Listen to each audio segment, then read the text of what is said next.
ദേവലോകം എന്ന ചാനലിലെ പുതിയൊരു വീഡിയോയിലേക്ക് എല്ലാ പ്രേക്ഷകർക്കും സ്വാഗതം. നിങ്ങൾ ഈ ചാനൽ ആദ്യമായിട്ടാണ് കാണുന്നതെങ്കിൽ ലൈക്ക് ചെയ്യുക, ഷെയർ ചെയ്യുക, സബ്സ്ക്രൈബ് ചെയ്യുക. ഇത് ഞാൻ നിങ്ങളെ പരിചയപ്പെടുത്തുന്നത് 2 നിലകളിലായി പണി കഴിപ്പിച്ചിട്ടുള്ള ഒരു ഹനുമാൻ ക്ഷേത്രമാണ്. ഗുണ കേവ് ഹനുമാൻ ടെമ്പിൾ. പേരെന്ന പോലെ തന്നെ ഒരു കേവിലൂടെ, അതായത് ദ്വാരത്തിലൂടെ നമുക്ക് ഹനുമാൻ സ്വാമിയെ ദർശിക്കാവുന്നതാണ്. ഇത് താഴത്തെ നിലയിലെ പാറയിൽ തീർത്തിട്ടുള്ള ശിലാഫലകമാണ് ഹനുമാൻ സ്വാമിയുടെ. ഇവിടെ നിന്ന് നോക്കുമ്പോൾ മുകളിലത്തെ നിലയിലെ മാർബിൾ ശിലാഫലകത്തിലെ ഹനുമാൻ സ്വാമിയെ നമുക്ക് ദർശിക്കാൻ സാധിക്കാവുന്നതാണ്.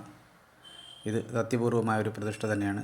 2 നിലയിലും ഹനുമാൻ സ്വാമിയുള്ള ഇന്ത്യയിലെ ഒരേ ഒരു ക്ഷേത്രം തന്നെയാണ് ഇത്. അതുകൂടാതെ തന്നെ ക്ഷേത്രത്തിൻ്റെ ശില്പചാരുതയും നമുക്ക് ഈ വീഡിയോയിലൂടെ ആസ്വദിക്കാവുന്നതാണ്. ഇത് പാശ്ചാത്യ രീതിയിലുള്ള ഒരു കൺസ്ട്രക്ഷനാണ് ഈ ക്ഷേത്രത്തിൽ നടത്തിയിട്ടുള്ളത്. ഇത് മലയുടെ മുകളിൽ സ്ഥിതി ചെയ്യുന്ന ഒരു ക്ഷേത്രമായതിനാൽ അവിടെ നിന്ന് നോക്കുമ്പോൾ നമുക്ക് നഗരത്തിൻ്റെ മനോഹാരിത നമുക്ക് ആസ്വദിക്കാവുന്നതാണ്. പിന്നീട് ക്ഷേത്രത്തോടനുബന്ധിച്ച് കലാകായിക അഭ്യാസങ്ങളും അതിൻ്റെ പരിശീലനങ്ങളും നടന്നു വരുന്നു. യോഗ, കളരിപ്പയറ്റ് തുടങ്ങിയ കലാരൂപങ്ങളും അതിൻ്റെ പരിശീലനവും ഇവിടെ നടത്തി വരുന്നു. വനിതകൾക്ക് വനിതാ പരിശീലകയും പുരുഷന്മാർ തന്നെയാണ് പരിശീലനം ഇവിടെ നൽകി വരുന്നത്.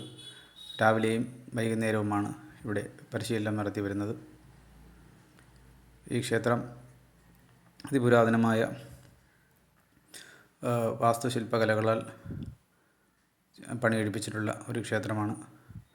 അതിനാൽ ഇപ്പോൾ നമുക്ക് ഈ ഇത്തരത്തിലുള്ള സായുധ കലകളും എല്ലാം നമുക്കിവിടെ പരിപോഷിപ്പിക്കുന്നത് നമുക്ക് കാണാൻ സാധിക്കുന്നതാണ്.